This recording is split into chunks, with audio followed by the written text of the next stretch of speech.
WNBA Rookie of the Year is not a debate. The conversation around Rookie of the Year for the WNBA is just content. And contrary to what a lot of historical fans of the sport believe, it's actually a good thing.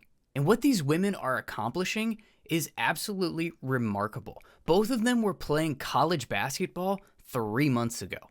And what they've been able to accomplish while having not so much as an off-season to prepare for the professional level is pure insanity. But Caitlin Clark has been the Rookie of the Year so far, and it's not particularly close.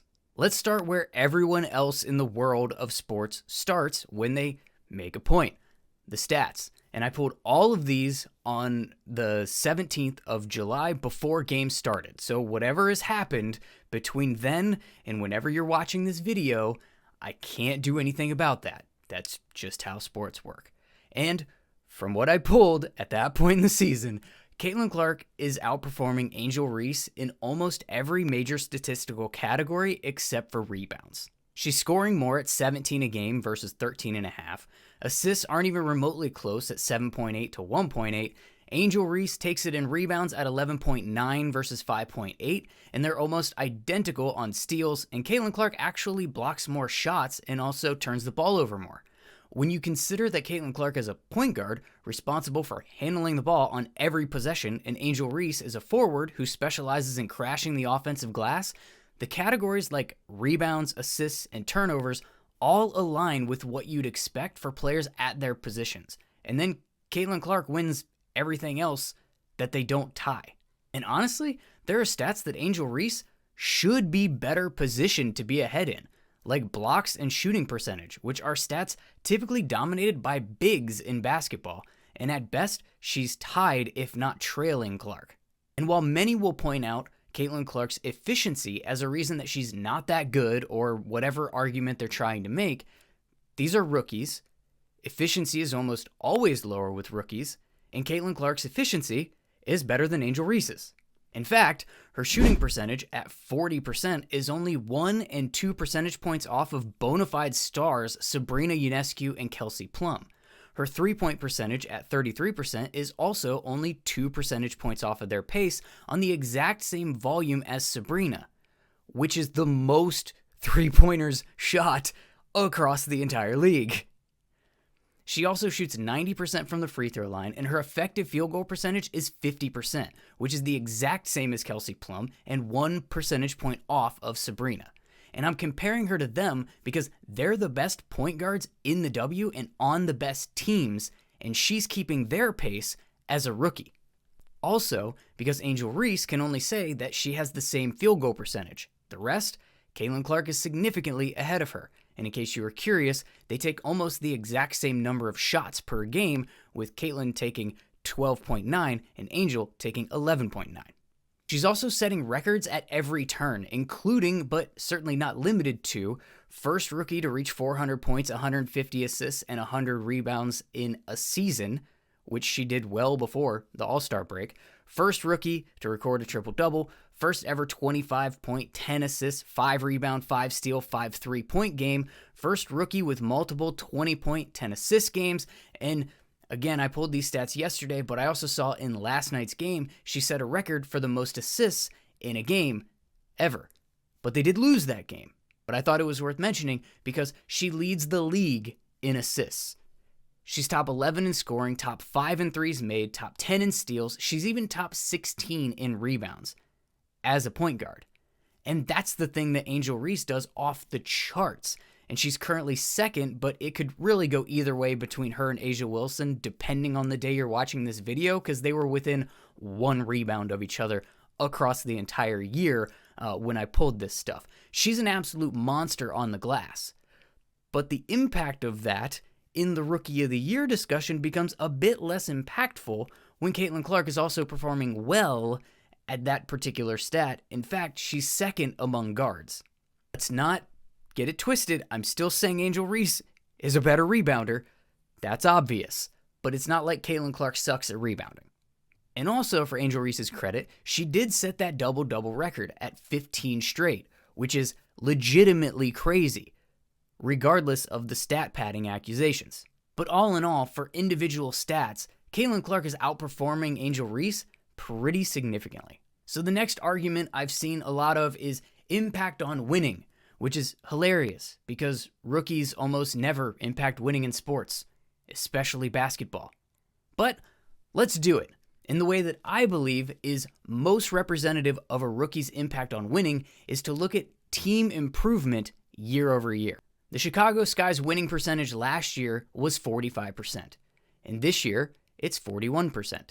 The Chicago Sky last year finished 8th in the standings. This year, they're 8th. The Indiana Fever's winning percentage last year was 32%. This year, it's 44%. The Fever last year finished 10th in the standings, and this year, they're in 7th, which if your math is mathing, that is ahead of the Sky. Neither of these teams, though, are world beaters, and they shouldn't be. They picked early in the draft for a reason, particularly the Fever, who have been so bad that they've had the top pick in the draft 2 years in a row. They were last in 2022, last in 2021, 11th in 2020, 9th in 2019, last in 2018, 11th in 2017. I had to go back all the way to 2016 to find a season that the Fever finished better than where they're currently positioned in the standings.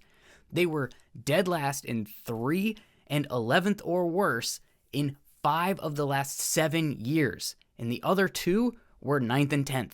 In case you're new to the WNBA and really haven't been paying attention, there are only 12 teams in the league. But Caitlin Clark shows up, and they're having one of their best seasons in a decade. That is impacting winning. While the Indiana Fever are tangibly better this year, by a significant margin at winning, the Sky are the same team, at best.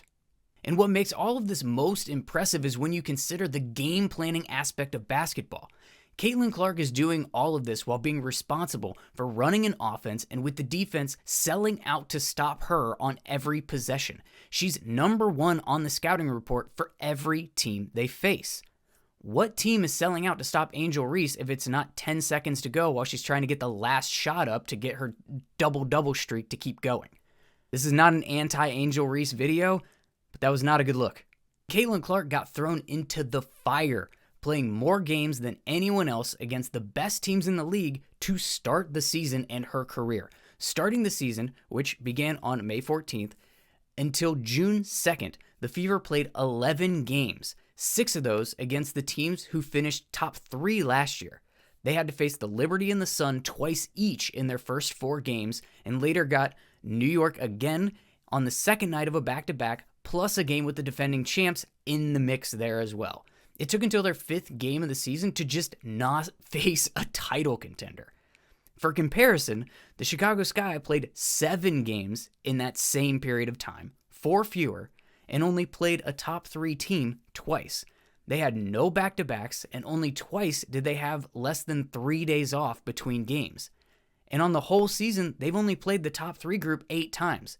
That's 1 less than the Fever on the season, and only 1 more than the Fever had to do within their first 13 games. And since that ridiculous opening to the year, the Fever are 9-5, clearly improving after the gauntlet that they had to start with. And that gauntlet was so that the WNBA could capitalize on Clark's popularity as much as humanly possible right out of the gate to elevate the relevance of the entire sport. And this is right out of the NBA playbook, who have mastered the art of putting high-profile rookies on national TV early in the season before their terrible team is irrelevant later. How much were the Spurs on TV early last year when they were trying to ride the Wemby hype wave? They did the same thing with Zion when he got drafted. And on the opposite end, a guy like LeBron James is always facing a backloaded schedule so that they can try to get him into prime time when the NBA is more prominent in the sports calendar. The league is literally scheduling around Caitlin Clark, not Angel Reese. And this is all good for the league. The debates, the conversations, the arguments, the toxic Twitter threads. Why is it good?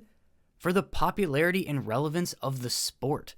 These debates keep the league in the minds of sports fans, and it's working.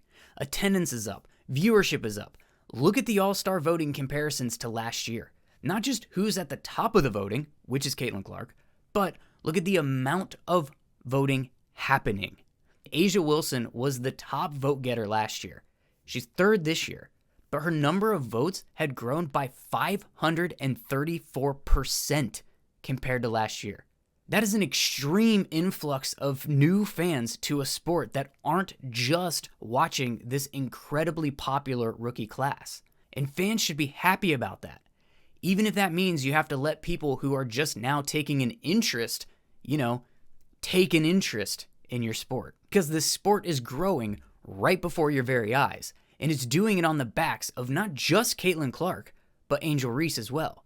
And that's not debatable. But this award, Rookie of the Year, it really isn't debatable either. It's a little like the NBA last season. Chet Holmgren was in the conversation all year long to keep the conversation going. Because in most years, he would have won. Except he happened to be a rookie the same year that Victor Wembanyama was a rookie. In this case, what Angel is doing would probably win in most years. But she happens to be a rookie the same year that Caitlin Clark is a rookie. And that's okay to say. What do you think? Let me know down in the comments who would get your vote as of right now for Rookie of the Year in the WNBA. And don't forget to like the video to let YouTube know it doesn't suck, and subscribe to the channel so I know you want me to keep making more of them.